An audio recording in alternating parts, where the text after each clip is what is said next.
All right. So we're going to go through, we're going to get into Samson in a second, but we'll touch on the two stories that take place before Samson, because they're kind of interesting as well. Is Abimilech is the first one, right? So what relation do you remember is Abimilech to Gideon? So we ended off with Gideon last week, right? So Gideon's had this great victory. They asked Gideon to be like king over them, and he refuses. He says, no, the Lord will rule over you. Just give me the earring or nose ring, depending on how you read that translation, ring that was on each one of these men, and that'll be my payment alone. And then so he then goes and settles in Shechem. So if you remember, Shechem was two famous things we've talked about already in Shechem. One was that's where Jacob and all of the sons lived when they had left from Laban's house. And then the second thing that happened in Shechem is this is where Joshua takes all of the tribes, because Mount Gerizim and Mount Ebal are on either side of Shechem, and this is where they place the ark when they pronounce the cursings and the blessings.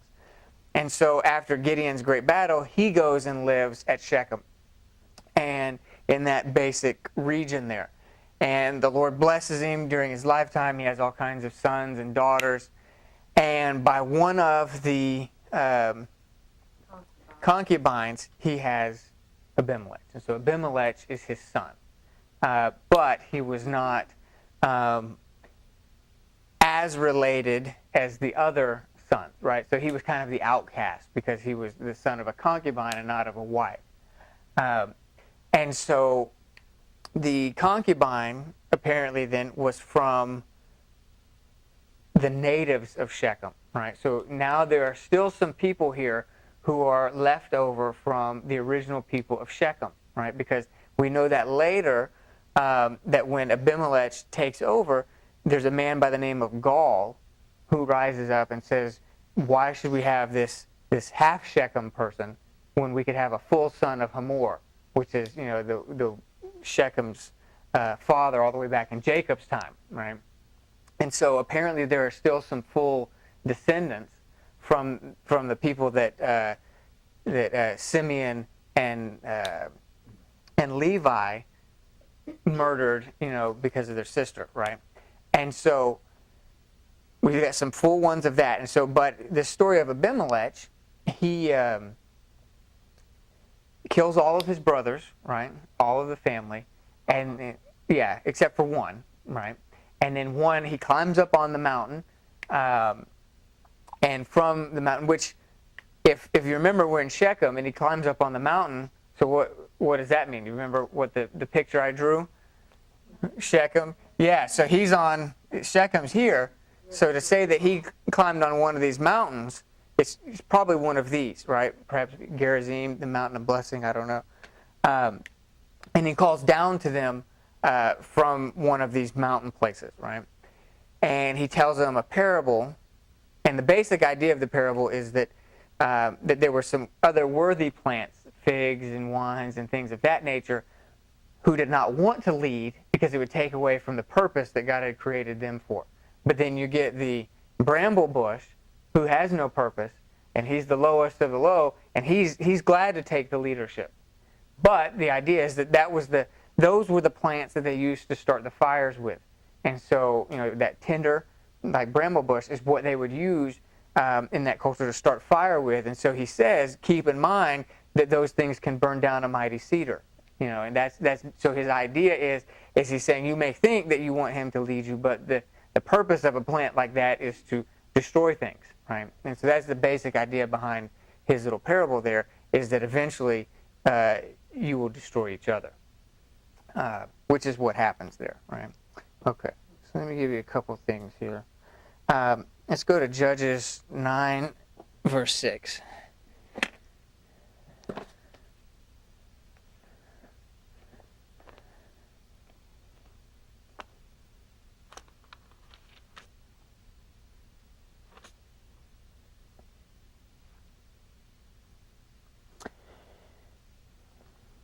All right, and it says, and all the leaders of Shechem came together, and all Beth Millo. Now, Beth Milo is it means the house of Milo. Right, Beth, that's what that means, house of Milo. There is another Milo mentioned in the Bible that is not this Milo, we don't think. David is mentioned as having his house at Milo, but that would obviously be at Jerusalem. And so this is much farther north in the area of Shechem. And so it's possible that Milo means like just tower or something like that. And so at David's time, he made his house there at this Milo, this tower. And then you also then have these people, the house of the tower or something to that effect. But so the Milo here is not the Milo of David's day in Jerusalem. All right. And it says, verse 6 says, Jotham, the youngest son of Jerubbaal, and all the leaders of Shechem came together and at Beth Milo, and they went and made Abimilech king by the oak of the pillar at Shechem, right? By the oak of the pillar. So there is this apparently well-known oak with a pillar next to it, right? And so just to kind of draw in the history and how this relates, if you remember in Genesis, when Jacob has the idols, right? The Bible says he goes to the great oak tree there at Shechem and hides the idols under that oak tree, right? And so here, then later, these people, so is it the same tree? I don't know. But it very well could be, because it was probably one that was preserved and revered because of the fact that they had been there. If not that one, and these two may be the same tree as well. The other one that I'm going to give you, the second thing I'm going to tell you is clearly what this is a reference to. And so it could have also previously been the same tree that Jacob used. But there's a tree that Joshua uses that this is clearly that same tree. So it's in Joshua chapter 24.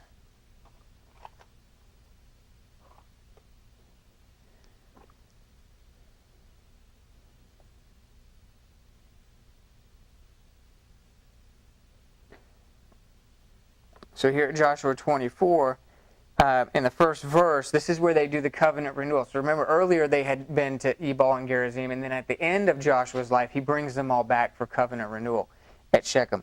And he says, Joshua gathered all the tribes of Israel to Shechem and summoned the elders, the heads, the judges. So that's interesting. So we tend to think of a judge, but already during Joshua's time, there were judges, plural, operating at the same time that Joshua was heading things up, and the officers of Israel. And they presented themselves before God. And then go down to verse 25. So Joshua made a covenant with the people that day and put in place statutes and rules for them at Shechem. And Joshua wrote these words in the book of the law of God. And he took a large stone and set it up there under the terebinth, which is an oak tree, that was by the sanctuary of the Lord. So where they had set up the sanctuary there at Shiloh, or Shechem here, is the same. He says right next to that is a tree, right? And he says that Joshua set up this giant pillar there as a memorial that Israel would be in covenant with God, right? And so when they say here in this story of Abimilech that they all go to the oak tree in Shechem, the tree of the pillar, this is what they're talking about. So in Abimelech's story, back to Judges chapter 9, when they're talking about going to the tree of the pillar in Shechem, that's what they're talking about, is where Joshua... And so this is that famous line from Joshua where he says, as for me and my house, we will serve the Lord. That's right here at this place where he sets up that pillar at the oak tree in Shechem. And so verse 9-6, it says, the end of that verse says that they made Abimilech king by the oak of the pillar at Shechem. And so that's what that's talking about there, which is interesting because in the very place where they chose to say before God that we are going to serve you and you alone, these people elect Abimelech king and set up Baal worship. Because that was the whole point of Abimelech becoming king, was the reinstitution of Baal worship was a big part of that. because these people at Shechem wanted that. And so, which, interestingly enough, would have been the exact opposite of what his father Gideon would have wanted. In fact, Gideon's other name was Jerubbaal, right? Because he destroyed Baal, before he fought his battle for the Lord that night. He had come in and destroyed the temple of Baal that was there. And so then now they talk his son into reinstituting Baal worship at the very place of all places where Israel has a memorial set up saying that they will serve the one true God only, right? Where Joshua says, as for me and my house, we will serve the Lord, and everyone says, we'll serve the Lord as well. And they set up a memorial saying that they will only serve the Lord, and there Abimilech is elected king, and they reestablish Baal worship. Right, so that's kind of what's going on with these people. Right. Yeah, no kidding. If he'd have still been alive, he'd been upset.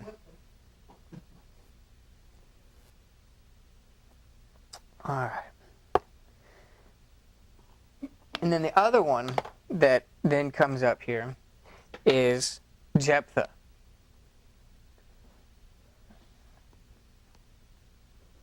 Okay.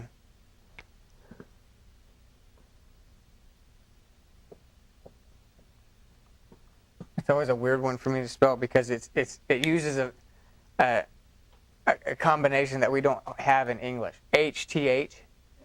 We don't ever use that in English, so it's kind of. Yeah. Not knowing how to say it like that. And so, when we get into Jephthah's story, Jephthah again is a kind of an outcast, right?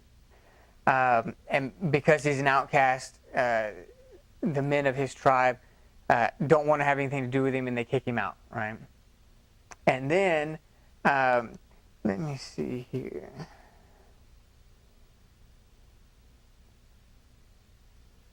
Spot in here where it says, I have that in my Samson stuff. Okay, I'll do that when we get to Samson. But so anyways, they're fighting the Ammonites. Not to be confused with the Amorites. And so the main hinge of this story deals with the Amorites and the Ammonites before Israel even gets involved, right?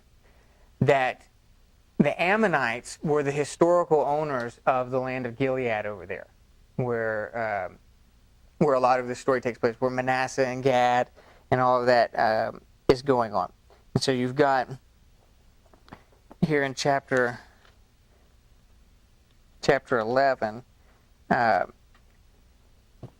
Gilead becomes a main part here. So we've got Gilead was not a tribe, but they had kind of established their own kind of almost like a tribe, right, over there around Manasseh and Reuben and Gad on the east side of the Jordan. And so maybe this will help. All right, okay, now everybody know where you're at? Okay, all right. Clear. So over here on this side, you've got, the half-tribe Manasseh, Gad, Reuben, all of them. And then down in this regions are Ammon, Moab, Edom. All of these people are over here in these zones, right? Well, there was a time, historically, when Ammon owned all of this area, right? And then the Amorites came in and took away a lot of this. So the Amorites, right? The Amorites were also the people that were over here in Jericho and in the middle parts of the land of Canaan as well. And so they had taken a lot of land from the Ammonites, right? So Ammonites were, do you remember who they were from? They are related to Moab, right? They're both sons of Lot, right? And so when Lot had his sons, he had the one son produced Moab, and the other son, I forget his name, it starts with a B, like Bahia or something like that, is where so it doesn't sound like Ammonites. I don't know where they get Ammonites from this guy's name, but Ammonites came from Lot's second son there. And so they own this area. The Amorites come in, take it from them, also spread out in this way. And so do you remember Og and Sihon that Moses fought before they crossed over, that's who had taken over this area, right, from the Ammonites. And so Og and Sihon are in this area, and Moses comes through, has this big battle with them, and secures this for Gad and Manasseh and Reuben. And then they come in, they go through all this stuff. Well, then fast forward to our time here with Jephthah, and Ammon has reestablished itself as a strong power, right? And in fact, the Bible says that the Lord had given Israel into Ammon's hand because Israel was not following the Lord the way they should have been. And so Ammon then comes in and says, well, hey, this was originally our land. We think you should give it back, is what they're saying. So even though Israel didn't take it from Ammon, they're saying, before you guys got here, this was our land. And so the king of the Ammonites comes in and says, we want you to give back this land or we're going to fight you, right? And so this is where Jephthah comes in. These people in Gilead are over there and they're worried. And so they had kicked Jephthah out of their tribe, right? And so when it says his brothers, it almost has the feel in the Hebrew that it doesn't mean necessarily just like literal brothers in the same house, but it also has the connotation that it was just the tribe itself kicked him out, that he was no longer considered part of Gilead and they kicked him out. And so he became a famous leader, though, of like just kind of a wandering band, almost like how David had taken over this small group and they were become marauders and things. Well, that's what Jephthah had done. So Jephthah had become quite the military leader, right? And so they come in and they're trying to figure out who are we going to get to help us lead this battle against Ammon, who's coming to try and take back their land. And then so that's where Jephthah comes in. And so he prays and the Spirit of the Lord comes on him. They win the battle against Ammon, right?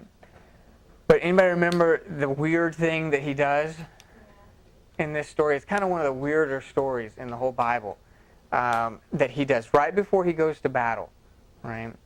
He makes a promise to the Lord, right? And what does he say in his promise? Anybody remember? Whatever comes out of his house celebrating he'll sacrifice. Yeah, whatever the first thing is that greets him when he comes back, he says, I'll sacrifice it to the Lord. And it was his only daughter, yeah.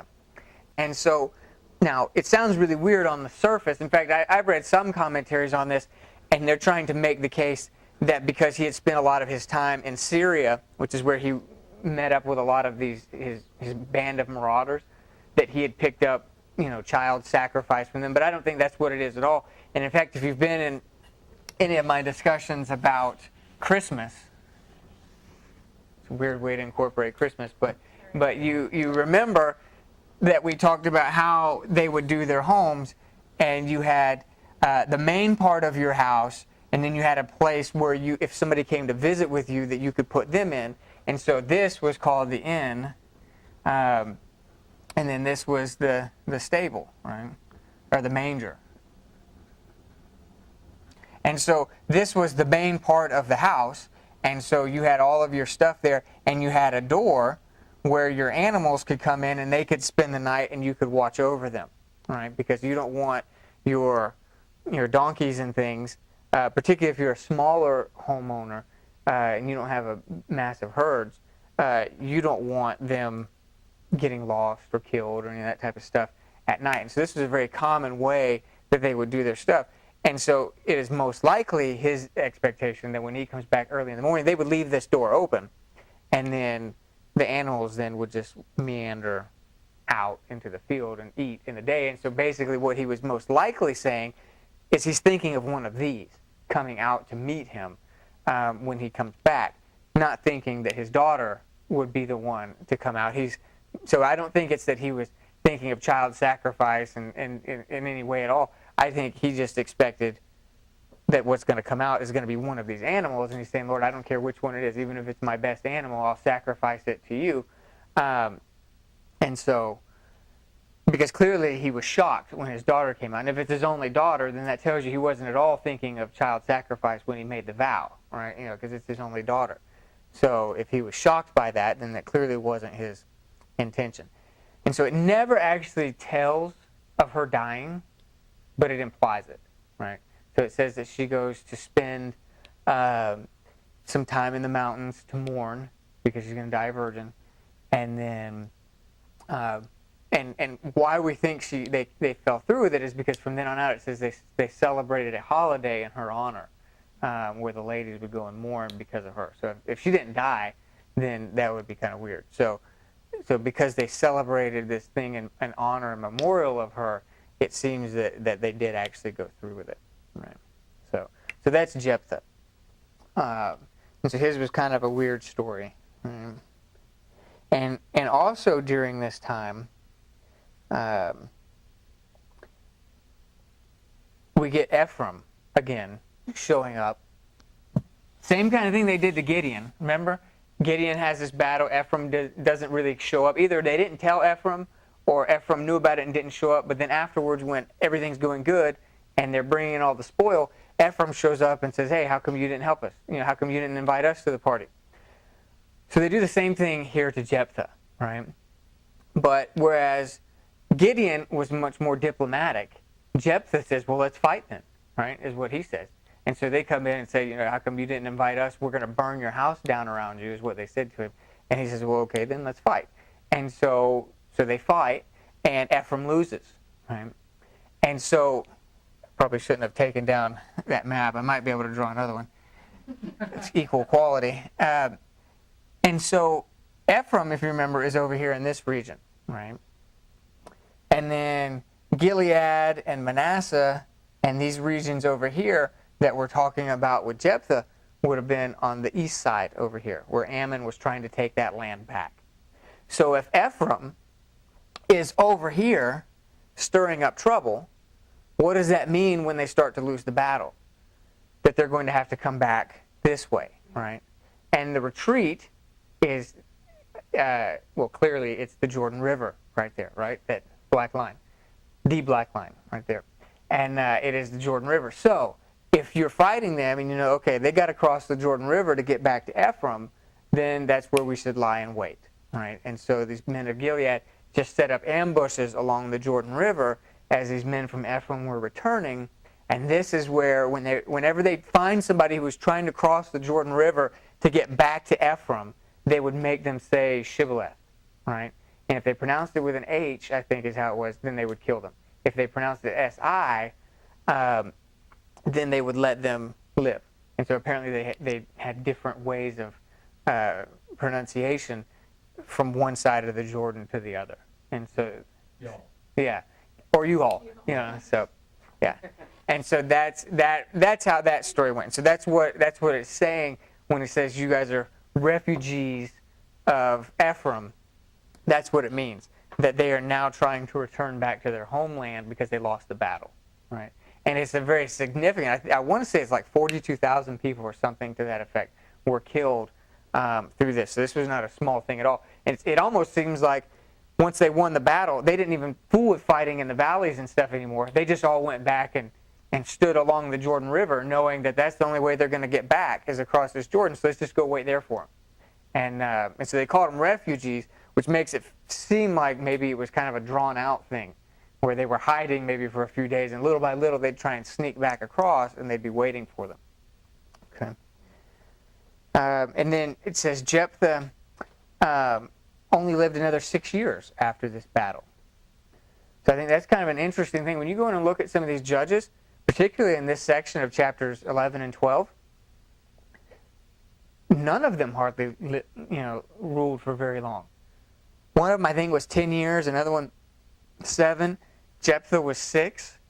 I mean, most of these people didn't rule for a real long time. So anyways, so that's kind of an interesting thought to go back in there and look at that. Jephthah, after he kills his daughter, only lives for another 6 years after that. One of the smaller judges there, it says Ibzan from Bethlehem. It's possible that that's not the same Bethlehem, because there was a Bethlehem up in Zebulun as well. And so some of these other guys, one of the guys was from North Ephraim, the other one was from like this area of Zebulun as well. And so that kind of section where it gives like 3 of them right in a row that are real small, all of those are kind of, at least 2 of them are from this zone right here. And so, and the other Bethlehem was down here the Bethlehem near Judah. And so there was a Bethlehem in this region in the tribe of Zebulun as well. And so it's possible that was just a grouping of the judges from that area, and it's not talking about the Judah Bethlehem. All right, okay. And then it talks about also in that section that they were at the mount of the Amalekites. Verse 15. In the land of Ephraim, this version says in the hill country of the Amalekites, but really what that says is on the mountain of the Amalekites. So it could either mean that the Amalekites were living there, which seems a strange place then to want to bury one of your judges, is in an Amalekite town. Or it could be like when they killed like the princes of Midian that were fleeing, when they killed one of them, they called it like the rock of Oreb. Not because he lived there still, but because that's where the great slaughter was. And so they named the mountain after the people that were slaughtered there. So it's possible that when it's saying the mountain of the Amalekites, which is where this guy was buried, it could mean that that's where a great battle was with the Amalekites. Because it would seem really strange that you have this great judge and then you bury him in the towns of the Amalekites, to read it that way.